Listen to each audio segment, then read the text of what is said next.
ఇంకా ఒత్తిడి చేస్తే అంటే మరి వీటిని కట్టడి చేయడానికి ప్రభుత్వం ఏం చేయలేదా? కట్టడి ఎందుకంటే ఇప్పుడు ఈ సమస్య చాలా చోట్ల వస్తుంది. ఎందుకంటే ఒక దగ్గరికి వెళ్ళటానికి వాళ్ళు ఇష్టపడట్లేదు డాక్టర్స్. లేదు ఇంకా డాక్టర్స్ మనకున్న వాటిలో మన సేవలు ఉపయోగించుకోవాలన్న తాపత్రయం ప్రభుత్వానిది. ఈ మధ్యలో పేషెంట్స్ ఇబ్బంది పడుతున్నారు. కట్టడి చేయలేమండి. ప్రజాస్వామ్యంలో మీరు ఈ పని చేయాలని ఎవరి మీద ఒత్తిడి చేసి చేయడానికి లేదు. రైట్. మేము వాళ్ళని కన్విన్స్ చేస్తున్నాం. మీరు పవిత్ర వృత్తిలో ఉంటున్నారు, వెళ్ళాలి, ఆ ప్రాంతానికి వెళ్ళాలి. మళ్ళీ ఒక సంవత్సరం పాడేరు మొన్న అదే చేశాను నేను. పాడేరుకి మీరు వెళ్ళండి, 1 year తర్వాత 1.5 year తర్వాత మళ్ళీ తీసుకొస్తామని చెప్పి కాస్త ఆ నోబెల్ దీంతో పనిచేస్తున్న వాళ్ళని పంపడం జరిగింది. పులివెందుల ప్రాంతానికి పోవడానికి సిద్ధపడట్లేదు. ఎందుకంటే రాజకీయ కారణాలు కావచ్చు, అక్కడ ఉండడానికి పరిస్థితులు బాగుండవు, దౌర్జన్యాలు చేస్తారు.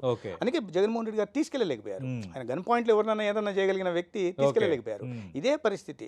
ఇప్పుడు వాళ్ళకి వాళ్ళ పిల్లలు చదవాలి, దాని దగ్గర స్కూల్ ఉండాలా, వాళ్ళు ఉండడానికి ఇల్లు ఉండాలి. అందుకని ఏదైనా జిల్లా కేంద్రాలన్నా వెన్నుకో ఉండాలి, అవకాశం ఉన్న చోట ఇది చేసుకో ఉండాలి. అది కాకుండా ఈ రకంగా చేశారు. ఈ ఫ్యాకల్టీని తీసుకెళ్ళడం బిగ్గెస్ట్ ఛాలెంజ్. రాజీనామా చేసేస్తారు. సెకండరీ హెల్త్ మీద నేను స్పెషల్ ఫోకస్ పెట్టాను.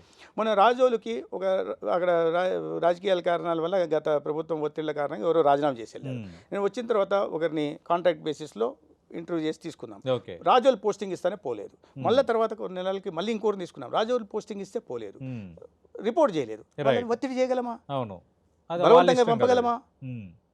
వ్యక్తిగత స్వేచ్ఛ అనేది ఉంది కదా వ్యక్తి ఎవరికైనా, అది డాక్టర్లకు కూడా వర్తిస్తుంది కదా. కాబట్టి మనం పరిస్థితుల్ని అంచనా వేసి దానికి అనుగుణంగా నడుచుకోవాలా, దానికి అనుగుణంగా మనం స్ట్రెంథెన్ చేసుకోవాలా.